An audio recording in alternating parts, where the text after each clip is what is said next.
8 months in and 222 subscribers.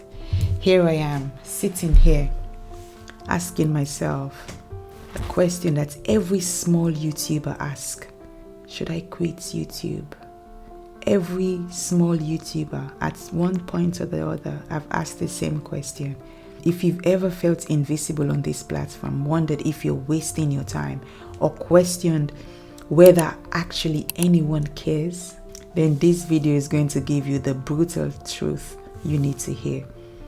Let me paint you a picture. You started your YouTube with very big dreams. Maybe you even imagined quitting your job in month 6, building a community, and not just a community, an engaged community. Fast forward to later, and now you're staring a single digit views. Even your friends and family have stopped asking you about this thing called YouTube. Part of you is relieved because you know your numbers are absolutely embarrassing. So you pray for nobody to ask you, how is that YouTube thing going?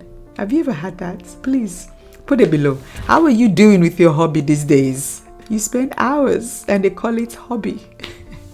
Today I'm sharing the decision framework that is keeping me from hitting delete on my entire channel, plus 5 brutal signs that maybe, just maybe, you should actually walk away.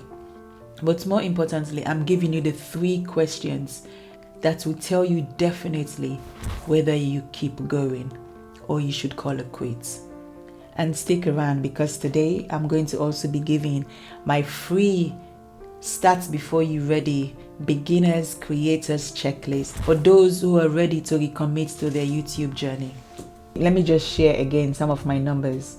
Subscriber list 222. You have average view per video over 100. Worst video about 60 to 80%. And to date generated 0 income. Let's talk about the great elephant in the room: burnout. The signs are real. Anxiety about filming, frustrations from comments, constant exhaustion, you name it.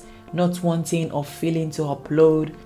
I remember last year when I was about to start, I keep seeing a lot of YouTubers pulling out videos saying, I'm leaving, I'm quitting. There was like a striking wave of YouTubers announcing retirement. And this was the time I wanted to also start it. I've experienced every one of those symptoms during this 8 months. Sometimes I don't feel like making content. I was getting so down every time I go and see a video and it's only 10 views, 20 views. It was really heartrending. And it's only the grace of God that kept me going.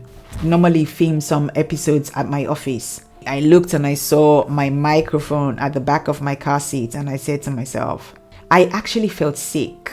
I don't know. I did not like the feeling that I had.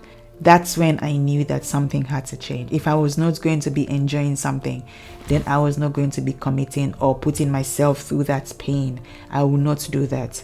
Here's a difference between a temporal rough patch. Yes, because you will have it. Even the job that you love, the job that I love, I was having bad days as well.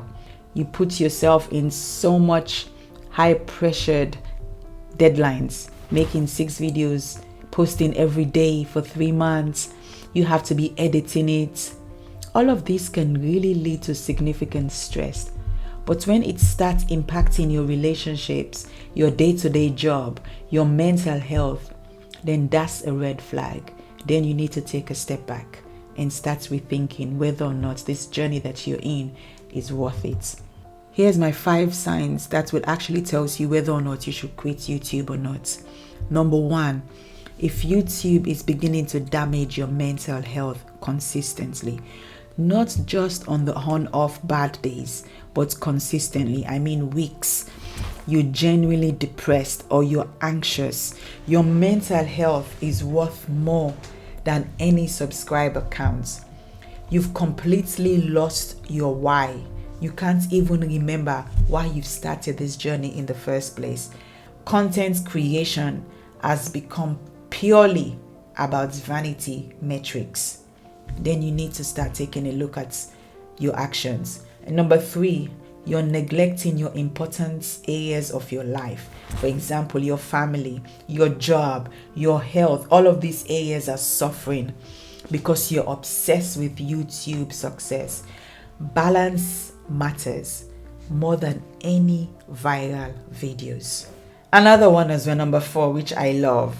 If you haven't learned anything on YouTube, I have been on here for 8 months. At least I can now edit a video. I never used to know what an editing app looks like. Your strategy has not changed, no skill development, no growth, then please, you need to be taking a back seat. Number 5 is when you're creating content.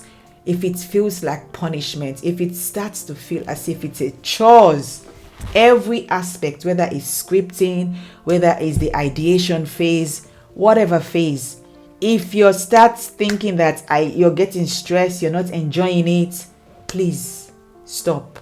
So for my 3 questions that actually changed my perspective.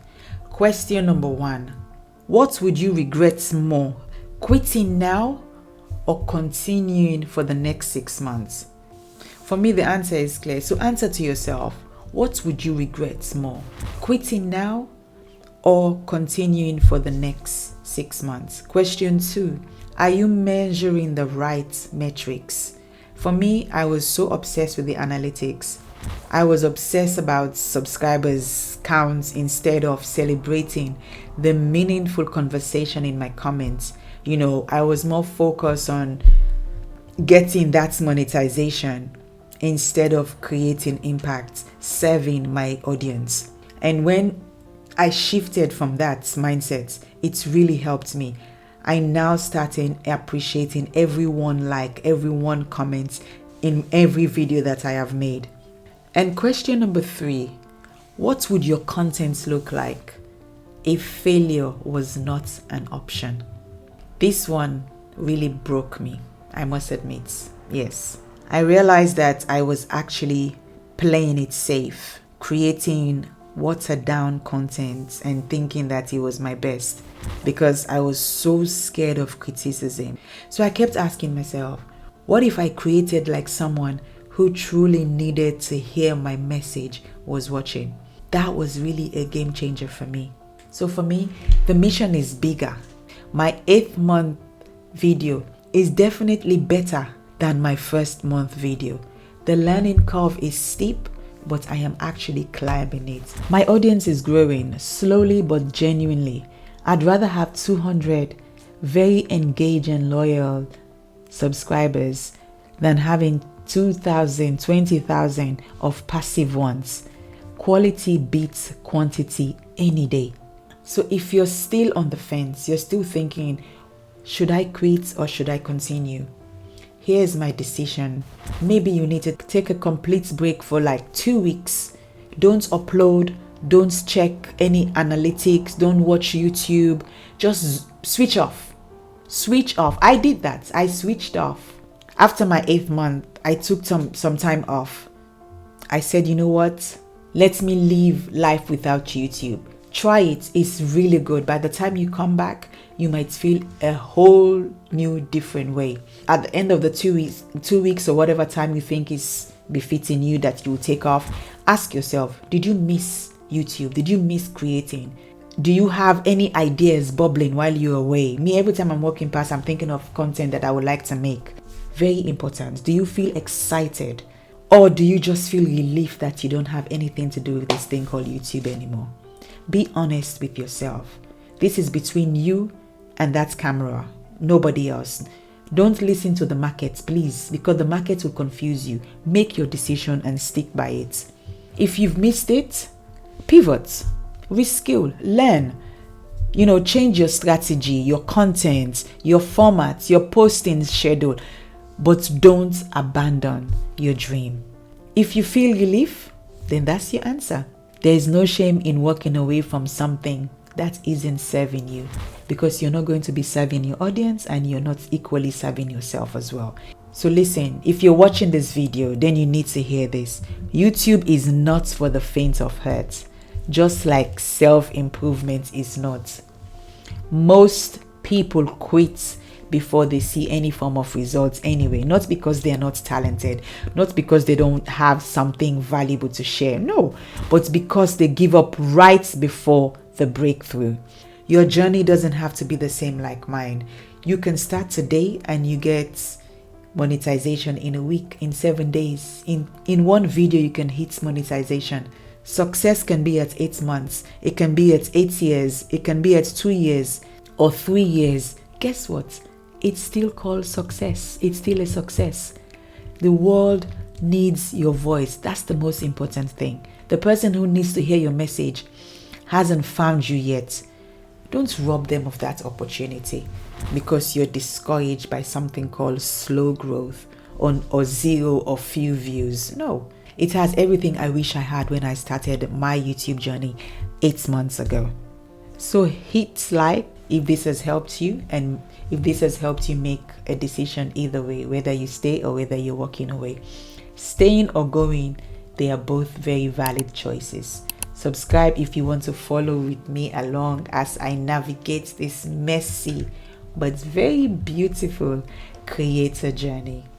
And tell me in the comments, have you ever wanted to quit YouTube or anything else? Did you stay or did you walk away? I want to hear from you. I don't know, maybe by the time you're watching this video, I may not be at 222. So don't come for me at the down below. Say, hey, you said you were at 222. You're actually at this. Maybe the Lord would have smiled at me. So please, let me put a disclaimer. I may not be at 222. When I was making it, I was at 222. My 222. So with 222 and growing, I may have been 1,000. Yay, if I am. Congratulations to all of you who made me 1,000. Remember, you are braver than you believe, stronger than you seem, and more talented than you think.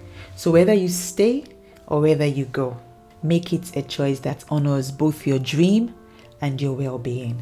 If you have not watched the first video, please, I encourage you, I invite you, please click it somewhere there where I talk about my journey to my 222 subscribers. Join me then. Till then, take care of yourself. Stay blessed and stay inspired. Bye.